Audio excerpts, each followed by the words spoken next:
Alright, I originally wasn't going to give it my time, but I played Splitgate. I've put about 4 matches into the alpha so far, and while for some people there's the whole you gotta play a bajillion hours before you understand a game, for me, I can generally get a feel for how I'm going to feel about a game pretty quickly. I have enough experience under my belt. You all know I was a huge fan of Splitgate 1. I wanted to be very involved. It was a game that appealed to my core roots. It was a game I was very good at. I put like 100 hours into it. I competed in the ranked mode. I chatted with the reps of the studio. I was really into it. I actually consulted for them, kind of off the books. Wrote up like a 5-year plan that I thought they could benefit from. I most recently made a video about how I think Splitgate 2 could dominate the industry based on some principles I think they needed to abide by. And admittedly, when the trailer came out, I felt pretty betrayed. The way they advertised it looked like a hero shooter. And the Splitgate team, the marketing, I don't know if it's the same people or not, but their marketing team consistently has a consistent problem of presenting something in a way that's taken one way by most people and then just trying to argue with them about it instead of listening and correcting how they present it.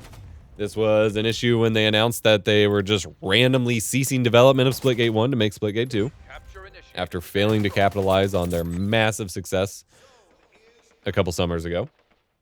They announced that they were moving development to Splitgate 2, and they were just basically ending everything for Splitgate 1 in terms of support and updates. They went on to do another year or so of community events and some pretty cool stuff, just no new content. But everyone took that as the game is dead, it's shutting down. Some people in my YouTube comments even thought like, oh man, I wish I could still play it, but they shut it down. They didn't.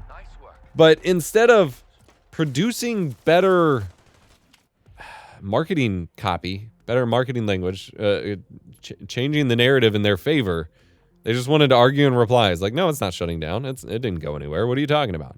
The same thing happened here when they presented the most corporate-looking esports hero shooter ever. And whenever everyone called it out as being a hero shooter, they're like, no, we're not a hero shooter. We're a factions shooter. And just arguing about it instead of presenting it more truthfully. Having played it now, you're watching what I believe is my 3rd match of playing. I originally just wanted to showcase my first match as like, hey, this is my first match of the game. But for some reason on my house PC, the game runs like absolute dog crap. It's a 10900K and an RTX 3090. It should have no problem running the game, but it was full of constant like hanging and hitching. I was even running at the point, I'll show you some footage. I dropped it down to 720p on low in order to be able to run it. And even then, it was still hitching at some weird points and having some real issues once I started shooting enemies. From what I can tell, there was an issue with the dynamic resolution scaler. It never kicked in, it never did anything. And I think in trying to kick in, because you could tell it started hitching a lot whenever big action would take place, I think instead of kicking in, the game was just kind of freaking out, thinking it was supposed to kick in. Moving over to my stream PC that I use for work here in the studio, that's a 12900K and a 4080. So less graphics horsepower, but more CPU horsepower, and obviously a completely different Windows install. The dynamic res scaler seems to work. It holds a pretty much rock solid 120. Looks so much better. I was really struggling the first couple matches, so I don't know what's going on, why it bugged out on one computer and not the other. This is alpha, so that's part of it. But, you know, I played it, and I guess it's technically not a hero shooter, but it's very close. It still has a lot of the core Splitgate stuff. Like, it really felt like, from all the gameplay I watched, from a lot of the stuff, it really felt like it moved a lot slower, and it felt like they took away a lot of the core mechanics of the game. And they've definitely tweaked it, and it does still carry that huge corporate esports vibe that, frankly, I'm not a huge fan of. I really didn't think that was the vibe for the game, but I did think they needed a cohesive, unified kind of feel and look to the game, so I guess. It plays a lot different. There is the extra added, you have abilities, you have different you have quote-unquote different factions, and then you have different loadouts. It's like Black Ops 2 with a little bit of a hero shooter element. You've got your perks, you've got your gadgets, and you've got your abilities. And even though it's technically not a hero shooter, because you don't need like a core balance of the heroes or like the roles, although you probably should for competitive play, it's still basically a hero shooter. Like, you got your abilities and stuff. And that's where I really struggle here. I felt like, other than being rusty on aim, because I don't do a whole lot of multiplayer gaming these days, I felt like I was competing really well in terms of just like raw mechanic skill, game sense, whatever. But trying to keep up with the, like, most of my deaths are me fumbling with the abilities, trying to figure out, like, the shot grenade. You don't have grenades that stop portals anymore, which is really annoying.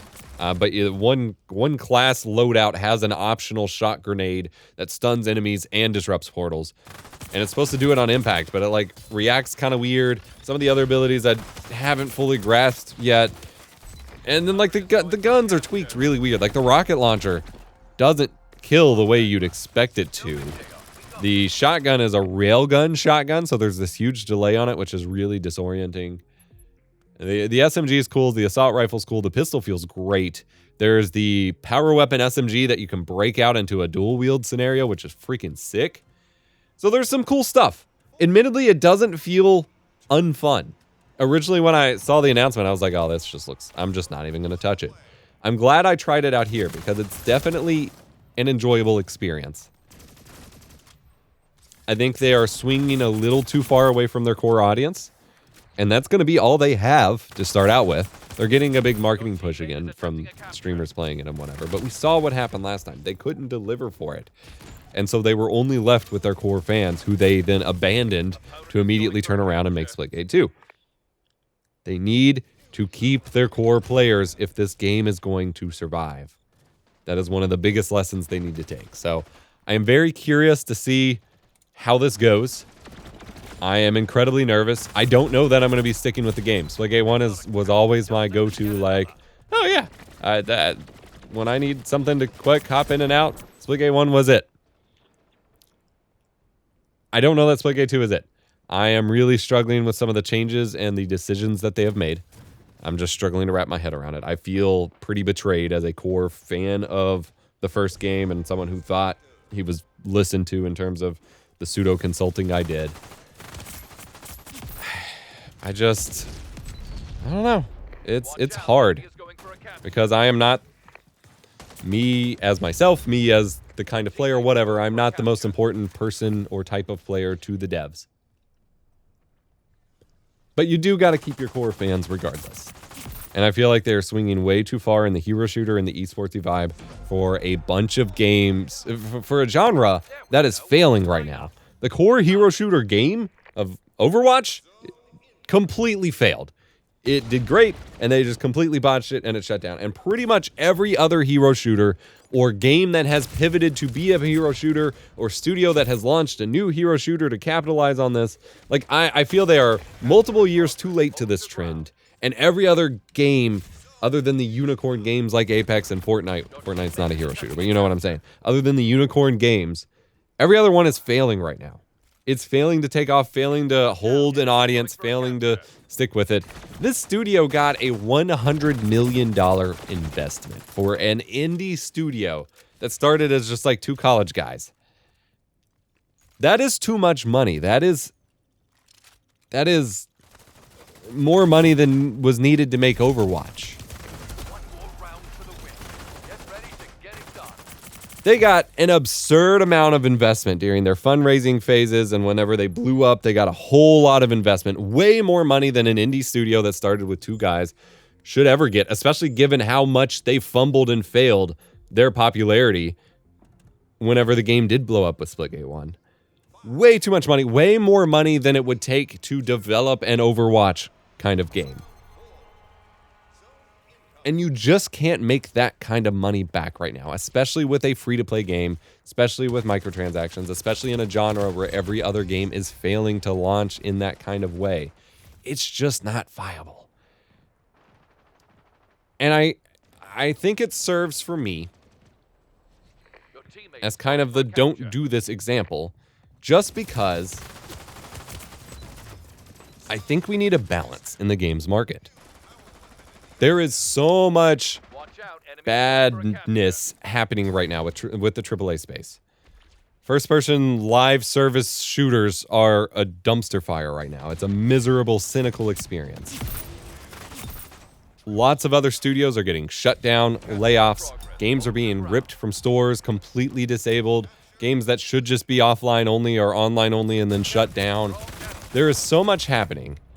And it's a thriving time for the indie and smaller studio scene. You've got games like Pseudo Regalia. You've got the smaller budget multiplayer games. You've got so many little options that can do really well and support themselves within an indie budget, so to speak. But they have to stay there. And Splitgate to me was the epitome of the passion project of the indie developer who wanted to pull their inspiration from their core favorite franchises of multiplayer shooter and turn it into something. And while the cliche success story in the gaming industry is to then go on and turn that into a big studio and launch a 20-year franchise, that doesn't happen anymore.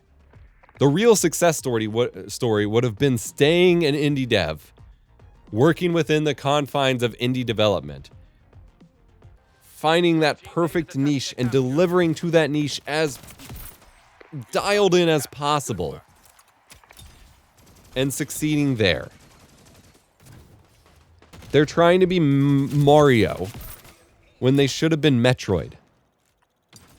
Now, both of those still have Nintendo's backing, but you get what I'm saying. Metroid was never that popular of a franchise, but it was so beloved and popular within its core audience that that's all that it needed.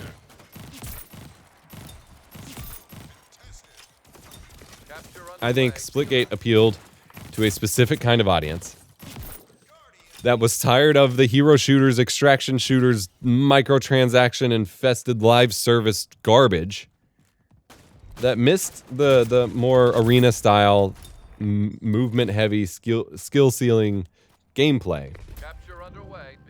And now they're just running away from it in the opposite direction.